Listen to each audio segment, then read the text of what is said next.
हाँ देखो बच्चों, जैसा कि कल हमने कबीर दास जी के दोहे की व्याख्या किया था, तो अब कक्षा 11 कबीर दास की पदावली। तो पदावली में पहला पद है कि बहुत दिनन थे मैं प्रीतम पाए, भाग बड़े घरी बैठे आए।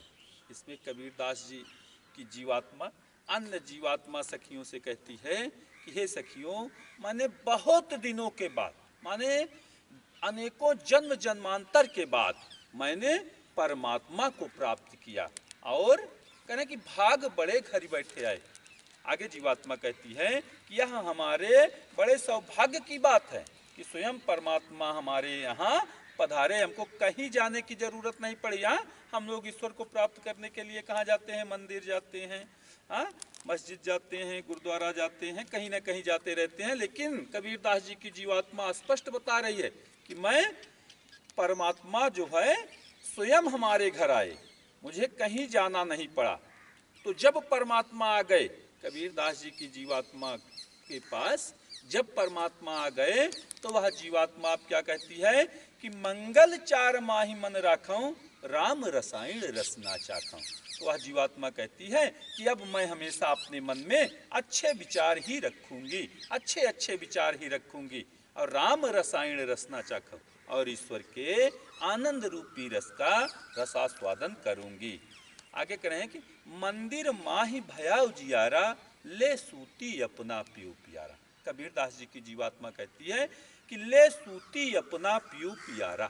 जब से मुझे ईश्वर की प्राप्ति हुई तो मंदिर माही भया उजियारा, हमारे हृदय रूपी मंदिर में, हमारे मन रूपी मंदिर में ज्ञान रूपी प्रकाश भर गया। कहने कि मैं रनि राशि जे निधि पाई, हम ही कहा यह तुम ही बढ़ाई। आगे जीवात्मा अन्य सखियों से कहती है कि हे सखियों, मैंने जो परमात्मा रूपी अमूल्य खजाने को प्राप्त किया है, हम ही कहा यह तुम ही बढ़ाई। मैं तो इसको योग्य ही नहीं थी, बल्कि यह तो परमात्मा की हमारे ऊपर असीम कृपा है, परमात्मा की उदारता है, परमात्मा की महानता है, जो परमात्मा मुझे प्राप्त हुए।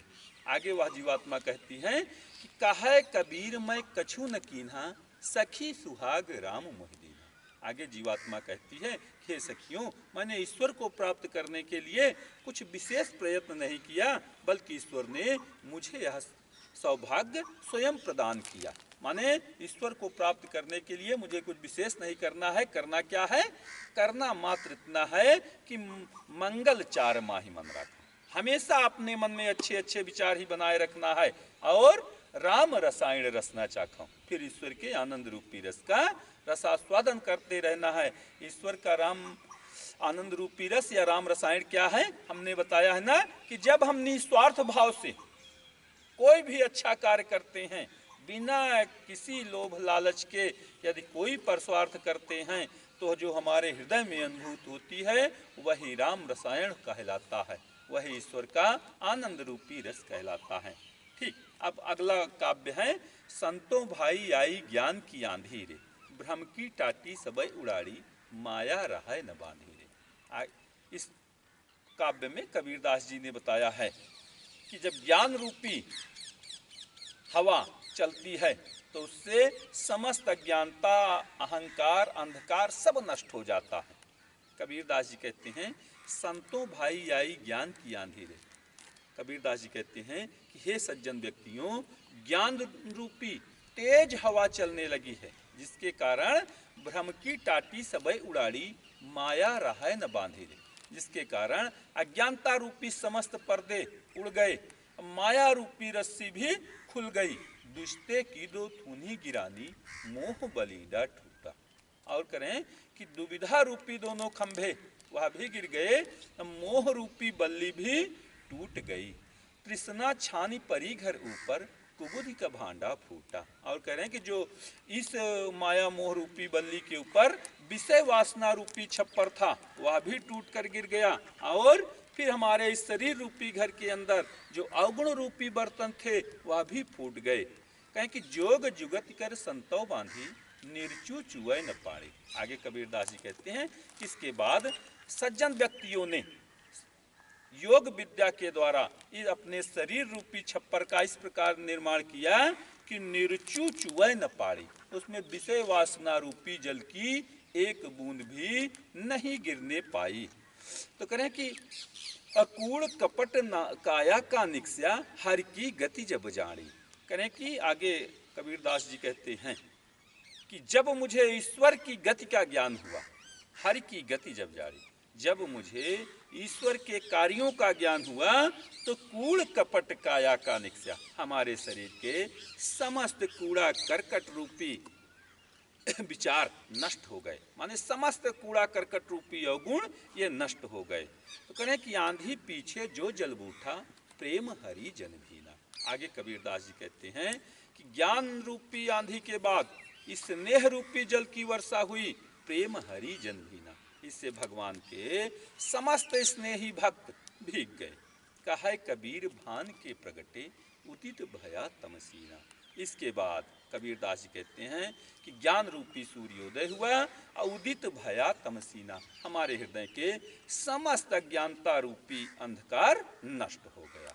फिर से एक बार, संतों भाई आई ज्ञान की आंधी रे, भ्रम की टाटी सबय उड़ाड़ी, माया रहाय न बांधे रे। कबीरदास जी कहते हैं, हे सज्जन व्यक्तियों, ज्ञान रूपी तेज हवा चलने लगी है, जिसके कारण भ्रम की टाटी सबय उड़ाड़ी, अज्ञानता रूपी समस्त पर्दे उड़ गए और माया रहाय न बांधे रे, माया रूपी रस्सी भी खुल गई। दुश्ते की दो थूनी गिरानी, मोह बलिंडा टूटा, और दुविधा रूपी दोनों खंभे गिर गए, मोह रूपी बल्ली भी टूट गई।